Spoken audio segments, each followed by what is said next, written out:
আন্দোলনের ঝড় উঠেছে ভারতের রাজনৈতিক অঙ্গনে। পশ্চিমবঙ্গের মুখ্যমন্ত্রী মমতা বন্দ্যোপাধ্যায়ের সাম্প্রতিক এক বক্তব্যের জের ধরে তার কঠোর সমালোচনা করেছেন আসামের মুখ্যমন্ত্রী হিমন্ত বিশ্ব শর্মা। মমতা বন্দ্যোপাধ্যায় তার অসফল রাজনীতি দিয়ে ভারতকে জ্বালিয়ে দেওয়ার চেষ্টা করছেন বলেও মন্তব্য করেছেন হিমন্ত।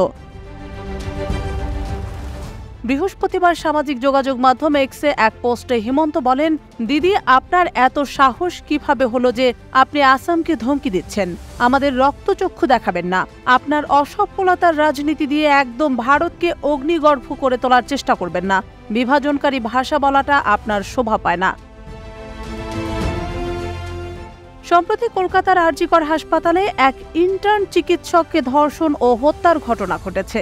এই ঘটনাটি পশ্চিমবঙ্গ সহ অন্যান্য রাজ্যেও উত্তেজনা সৃষ্টি করেছে। এ পরিস্থিতি আরও গরম হয়ে ওঠে যখন প্রধানমন্ত্রী নরেন্দ্র মোদী নিজে এই আন্দোলনের সাথে সংহতি প্রকাশ করেন। মমতা বন্দ্যোপাধ্যায় বিজেপিকে সতর্কবার্তা দিয়ে বলেন, পশ্চিমবঙ্গে অস্থিরতা সৃষ্টির চেষ্টা করছে বিজেপি এবং রাজ্যে যদি কোনো ঝামেলা হয় তাহলে প্রধানমন্ত্রী নরেন্দ্র মোদীও ক্ষমতাচ্যুত হতে পারেন। মমতার বক্তব্যের মাধ্যমে তিনি বিজেপির বিরুদ্ধে কঠোর অবস্থান গ্রহণ করেন। গতকাল এক জনসভায় মমতা বলেন, কিছু লোকজন পশ্চিমবঙ্গকে বাংলাদেশ মনে করে। আমি বাংলাদেশকে ভালোবাসি। বাংলাদেশ ও পশ্চিমবঙ্গের ভাষা সংস্কৃতিও অনেকটাই এক, কিন্তু মনে রাখতে হবে যে বাংলাদেশ এবং ভারত কিন্তু আলাদা দেশ। মোদীবাবু যদি তার দলকে দিয়ে এখানে আগুন লাগানোর চেষ্টা করেন তাহলে আসাম, উত্তরপ্রদেশ, বিহার, ঝাড়খণ্ড, ওড়িশা, উত্তর পূর্বাঞ্চল এবং দিল্লিও জ্বলবে।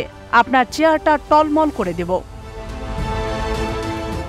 তার এই বক্তব্যের প্রতিক্রিয়া হিসেবে বৃহস্পতিবার এক্সে পোস্ট দেন হিমন্ত বিশ্ব শর্মা।